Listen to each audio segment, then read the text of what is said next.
everyone, welcome to Guiding Learners. In this video, I'll be sharing my personal experience कि RRB NTPC 18 जून second shift का paper कैसा रहा। यहाँ पे मैंने पॉइंटर्स लिख लिए, मैं इन क्वेश्चंस के आंसर करूंगी ताकि आपको मेरा एक्सपीरियंस पता चले और आपको कैसे करना है आपको ये समझ में आए। ओवरऑल पेपर का लेवल कैसा था, तो अगर मैं ओवरऑल पेपर का लेवल अपने लेवल पे बात करूँ तो ओवरऑल पेपर का लेवल बिल्कुल मतलब शायद आपके लिए मॉडरेट रहे, पर मेरे लिए ईजी लगा। मुझे ईजी इन द सेंस या आप इजी टू मॉडरेट कह सकते हैं, डिफिकल्ट तो बिल्कुल नहीं था वो, क्योंकि मैथ्स के क्वेश्चंस इजीली हो रहे थे। रीजनिंग के क्वेश्चंस कुछ हद तक बहुत ही इजी क्वेश्चंस थे। रिपीट हो रहा है पैटर्न, जो पेपर में क्वेश्चंस प्रीवियस ईयर अगर आप क्वेश्चंस देखेंगे जो आ रहे हैं वही रिपीट हो रहे हैं एक तरीके से। क्वेश्चन का पैटर्न भी नहीं चेंज हो रहा है कि क्वेश्चन अलग तरीके से आ जाए, सेम तरीके से क्वेश्चन आ रहा है। तो मैं कहूँगी इजी टू मॉडरेट था। मॉडरेट भी मैं वर्ड यूज कर रही हूँ जीएस के लिए बस, अदरवाइज मैं इसको इजी कहूँगी। नेक्स्ट, सब्जेक्ट वाइज डिफिकल्टी, कौन सा सब्जेक्ट डिफिकल्ट था? तो for me it was GK and GS. फिर से कह रही हूँ, डिफिकल्ट नहीं था। अगर पढ़ाई करी होती अच्छे से या फिर बहुत ज़्यादा रिवीजन किया होता अगर जीएस के, तो फिर ये भी हो सकता था। पर मैथ्स और रीजनिंग बिल्कुल भी टफ नहीं था। एक आध क्वेश्चन शायद लगे कैलकुलेटिव हैं आपको, लेकिन नहीं था। For me it was only GK and GS. Which section was the easiest? कौन सा सेक्शन ईजी था? फॉर मी रीजनिंग बहुत ईजी था। रीजनिंग बहुत जल्दी हो गया। Reasoning don't worry, reasoning I think सब कर सकते हैं। रीजनिंग इतनी टफ आ ही नहीं रही है कि आपसे नहीं होगी, रीजनिंग हो जाएगी आराम से। Which section was the most difficult? Again GK GS. Which section was lengthy? I think I can say maths. Which topics appear frequently? ये अभी मैं डिस्कस करूंगी कौन कौन से टॉपिक्स बहुत ज्यादा आए। Were there any surprising questions? No, कोई भी सरप्राइजिंग क्वेश्चन नहीं था। वॉज करंट अफेयर्स ईजी और डिफिकल्ट? ये तो डिपेंड करता है कि हमने कितने करंट अफेयर्स पढ़े हैं। अगर मैंने नहीं पढ़े हैं वो करंट अफेयर्स तो वो मेरे लिए टफ है। अगर करंट अफेयर्स पढ़े हुए आ जाएं तो वो इजी है। अगर आप कोशिश भी करें तो करंट अफेयर्स इतने होते हैं कि हम नहीं सारे कवर कर सकते, तो ऐसा चांसेस है ही कि करंट अफेयर्स की क्वेश्चन ऐसे आ रहे हो जो हमें नहीं आते हो। मतलब ऐसा हमेशा नहीं हो सकता कि करंट अफेयर्स के जितने क्वेश्चन आ रहे हैं वे सब आते हो। तो इसका आंसर तो आप समझ ही गए होंगे कि करंट अफेयर्स इजी थे डिफिकल्ट थे, depends on our preparation. Was maths calculation intensive? कह सकते हैं, कुछ कुछ, ज़्यादा नहीं। Were puzzles sitting arrangements easy? Yes, मैंने बोला रीजनिंग इजी था। Did you complete the paper on time? Yes. मेरा पहले का पेपर मैं नेक्स्ट वीडियो में अपना स्कोर कार्ड भी शेयर करूंगी, आरआरबी एनटीपीसी ग्रेजुएट लेवल का जो अभी रिजल्ट आया हुआ है सीबीटी 1 का। मैंने वो पेपर दिया था जिसमें मुझे पूरा टाइम लग गया था सॉल्व करने के लिए इन वन गो, लेकिन ये वाला पेपर टाइम पे मेरा कंप्लीट हुआ है, टाइम से पहले ही कंप्लीट हुआ है। एक क्वेश्चन मेरा मैथ्स का नहीं हो रहा था तो मैंने वापस से जाके उसको सॉल्व किया और वो क्वेश्चन मेरे से हो गया। मतलब कि आपका इतना टाइम बच सकता है अगर आप प्रॉपर स्पीड में चलें। तो यस, कंप्लीट हो जा रहा है पेपर टाइम, मतलब क्वेश्चंस नहीं छूट रहे हैं। How many minutes were left with the end? 10 minutes. मेरे 10 मिनट्स बचे थे।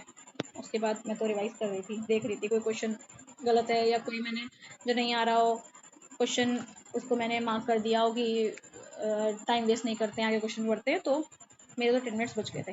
How many question did you attempt? 100। देखिए, इस पर बात कर लेते हैं कि हमें कितने क्वेश्चन करने चाहिए अगर आप कट ऑफ देख रहे हैं। पहली बात तो कैटेगरी डिपेंड करती है, अगर आप किस कैटेगरी से हैं।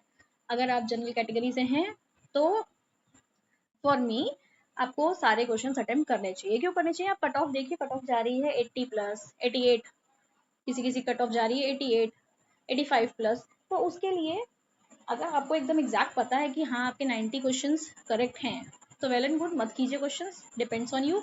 लेकिन मुझे लगता है कि आपको क्वेश्चन 100 करने चाहिए। अगेन कह रही हूँ, कैटेगरी पे डिपेंड करता है कि अगर आपकी कैटेगरी कौन सी है। कैटेगरी वाइज डिपेंड करता है कट ऑफ कितनी जाती है, वो आप चेक कर लीजिए आपकी कैटेगरी कौन सी है, उसके अकॉर्डिंग कट ऑफ। अदरवाइज आपको 100 के 100 क्वेश्चन अटेम्प्ट करने चाहिए। मान लीजिए आप 85 या 90 क्वेश्चन करके आते हैं, 90 क्वेश्चन में से अगर आपके 5 क्वेश्चन गलत चले जाते हैं तो फिर भी आपका 85 से नीचे ही स्कोर बनेगा, और अगर जा ही रहा है कट ऑफ 85 प्लस तो हमें आगे के क्वेश्चंस में तुक्के मार लेने चाहिए।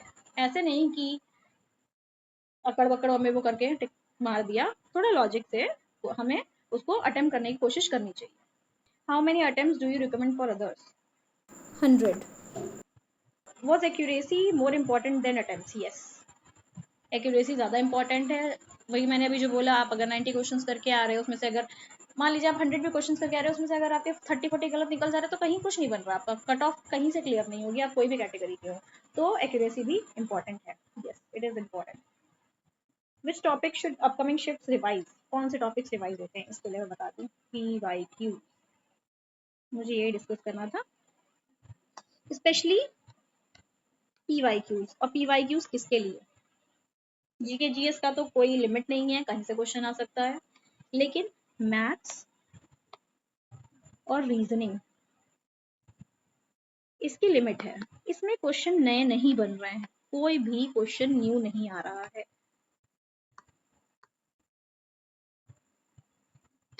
मैंने कोई भी नया क्वेश्चन नहीं किया इस बार। मैंने जितने भी क्वेश्चन किए सब PYQ से किए सारे। आप मेरे चैनल पे जाएंगे, आप वहां पे देखेंगे मैंने 2 पेपर सॉल्व करवाए हुए हैं PYQ ग्रेजुएट लेवल के। मैंने उतने किए, एक दो क्वेश्चन पेपर मैंने अपने अपने एंड से किए थे, वो मैंने अपलोड नहीं किए वीडियो। आप वहां से जाके देख सकते हैं, मेरी स्ट्रैटेजी देख सकते हैं, मैं किस तरीके से क्वेश्चन सॉल्व करती हूँ। बस थोड़ा सा वीडियो में मैंने थोड़ा स्लो करा होगा, पेपर में आपको थोड़ा सा स्पीड में अपने आप को रखना है। तो बस आपको क्या करना है, अगर आपका 20 जून को एग्जाम है, अगर आप एक प्रिपरेशन नहीं करिए या आपको रिवाइज करना है खाली, तो आप सिंपल क्या करिए, मैथ्स के और रीजनिंग के लिए मैं सिर्फ बता रही हूँ, मैथ्स के और रीजनिंग के क्वेश्चंस के लिए सीधे PYQs देखिए, उसमें जिस टाइप के क्वेश्चंस आ रहे हैं, टाइप ऑफ क्वेश्चन, बस उस टाइप के क्वेश्चन को देख लीजिए, कौन सा क्वेश्चन आपसे नहीं हो रहा है, बस उसको रिवाइज कर लीजिए, ट्रिक क्या लग रही है, फॉर्मूला क्या लग रहा है, आपको बस वो पढ़ लेना है, कुछ भी नया नहीं आ रहा है इसमें। Common mistake student should avoid, calculation,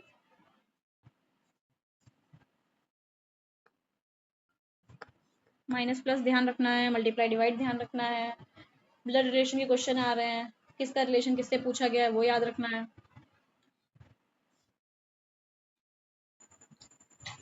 अब हम बात कर लेते हैं जीके और जीएस। दिल्ली सल्तनत से क्वेश्चन आ रहे हैं,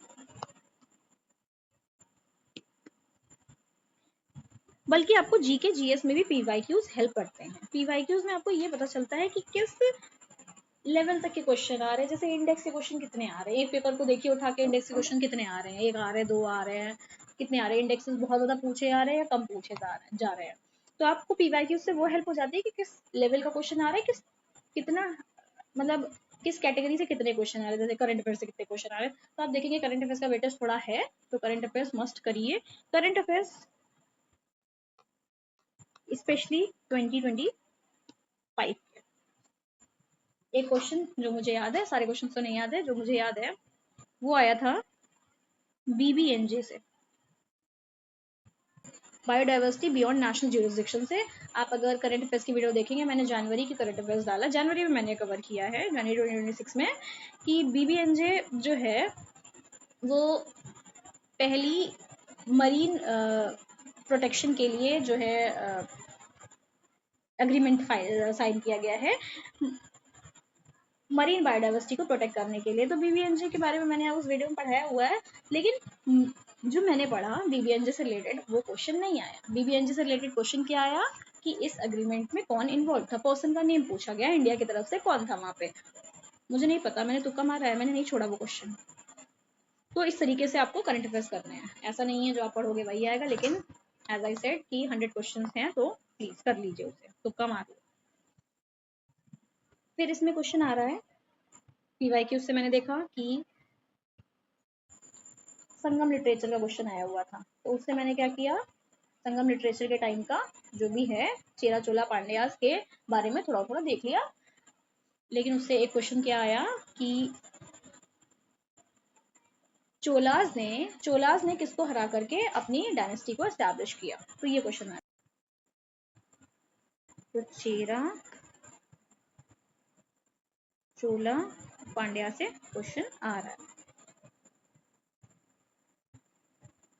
साइंस से क्वेश्चन आ रहे हैं। बहुत बेसिक से कंप्यूटर के क्वेश्चन आ रहे हैं। कंप्यूटर का क्वेश्चन आया था रैम एंड रोम कैसी मेमोरी है। साइंस का question I don't remember that.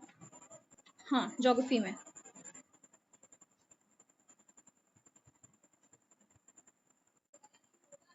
Chambal rewind से, या दैट्स इट, मुझे इतना ही याद है। तो मेरा एक्सपीरियंस क्या रहा कि पेपर जो है ठीक था, इजी था, जिसमें से मैथ्स और रीजनिंग के क्वेश्चंस आप मोस्टली अटेम्प्ट कर सकते हैं। अगर आपको लगता है कि आपसे नहीं होते, कुछ क्वेश्चंस रह जाते हैं, तो उसके लिए बस एक ही सजेशन है, कोई तरीका नहीं है, सीधे PYQs पे जाइए। जिस टाइप का क्वेश्चन नहीं हो रहा है PYQ से, बस उसकी ट्रिक नोट कर लीजिए। मैंने 2-3 पेपर लगाए थे PYQs, जो भी फॉर्मूला नहीं आता, ट्रिक नहीं आती या क्वेश्चन नहीं सॉल्व हो रहा है, उसको मैंने एक जगह नोट करके मैंने एक PDF बनाई हुई है, मैंने उसको भी शेयर किया हुआ है, यूट्यूब पे आप जाके देख सकते हैं, रिवीजन वीडियो के नाम से है वो। मैथ की सेम, रीजनिंग के नंबर सीरीज से क्वेश्चन फंसते हैं, लेकिन वो भी बहुत ईजी आया था, +10 का था। और दोनों चीज़ें आप PYQ से समझ सकते हैं कि किस टाइप का आएगा क्वेश्चन, पैटर्न वही रहेगा। और GS के लिए यहाँ मैंने टॉपिक्स लिख दिए हैं, पर GS बहुत बड़ा है, कुछ भी आ सकता है उसमें, तो स्पेशली करंट अफेयर्स 2025 के अच्छे से पढ़ लीजिए। या that's it for the video, all the best for your exam.